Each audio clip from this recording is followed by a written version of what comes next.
8 to be great. The 8 traits successful people have in common. Number 2, work. You know, when I was interviewing all these successful people, they kept telling me how hard they worked. And I remember standing there thinking, geez, another comment about work? Why don't they tell me the real secret to their success? Then finally I realized hard work is a real secret to their success. All successful people work very hard. Martha Stewart said to me, I'm a real hard worker. I work and work and work all the time. Media tycoon Rupert Murdoch said it's all hard work. Nothing comes easily. But I have a lot of fun. Did he say fun? Yes, successful people have fun working. That's why I say they're not really workaholics, they're workaholics. Jim Pattison, chairman of the Jim Pattison Group, is a workaholic. He says, business is my recreation. I'd rather go to our factories and meet with our people than go to the beach, I can tell you that. Dave Lavery, the NASA whiz who builds those robots for Mars, said to me, we work our fingers to the bone, but it doesn't seem like work. It's fun. It's what we want to do. We don't want to put things down and go home. Bill Gates is a workaholic. Even after he was a multimillionaire, he worked most nights until 10 p.m. and only took 2 weeks off in 7 years. And he probably spent them on his computer. Oprah is a workaholic. She says, I'd never see daylight. I'd come into work at 5:30 in the morning when it was dark and leave at 7 or 8 when it was dark. I'm a workaholic.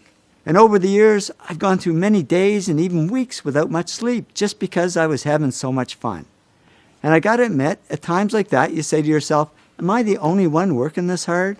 Because there's a myth that comes easy to some people. You turn on the TV, nobody's working that hard. A guy like Chris Rock stands up on stage, tells a few jokes. What's hard about that? But even Chris says, I wasn't the funniest guy growing up, but I was the guy who worked on being funny the hardest. Trust me, I've interviewed over 500 successful people. Not one of them said it came easy, even though they were doing what they loved. And we tend to underestimate work and overestimate talent. But in the end, work tops talent. Arthur Benjamin, America's best math whiz, said to me, I think numbers and I have always gotten along, but I'm sure my talent is just due to the time and hours and work that I've put into it.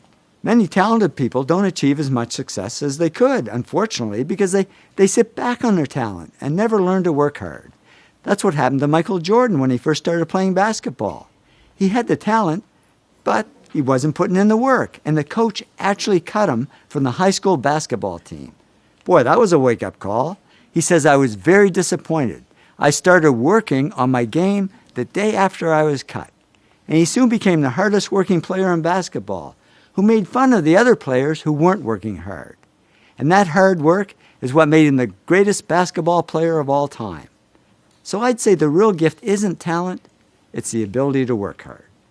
And we tend to underestimate work and overestimate smarts. But in the end, work wins over smarts. In fact, many successful people aren't the smartest.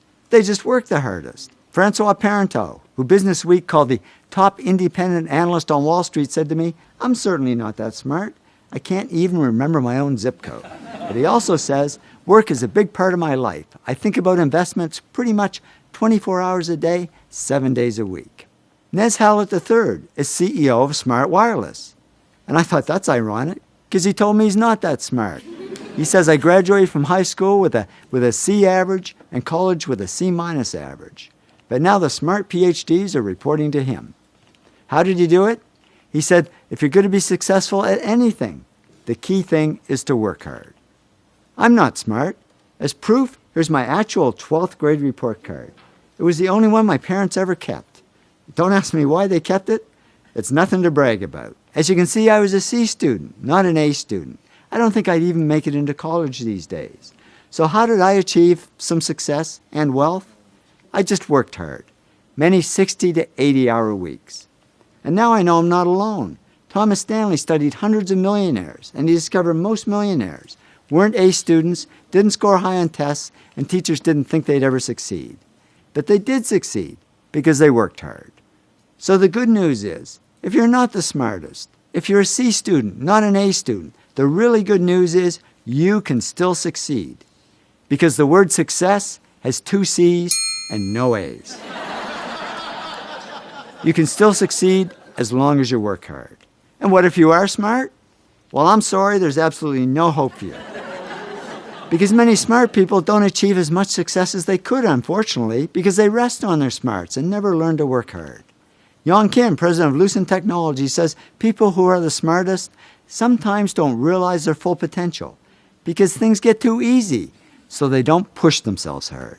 After a talk I gave at one of the world's top 10 business schools, a man came up to me and said, "You know, when I got my MBA here a few years ago, I was one of the smartest people in the class. I thought I had it made. So after I graduated, I sat back and I didn't work hard and I went downhill. And now at this point in my life, I've gone nowhere. I haven't achieved any success at all." He said, "Thanks for the wake-up call. Now I know what I need to do. I need to work." So the bottom line is, whether you're smart or not, whether you're talented or not, just keep working.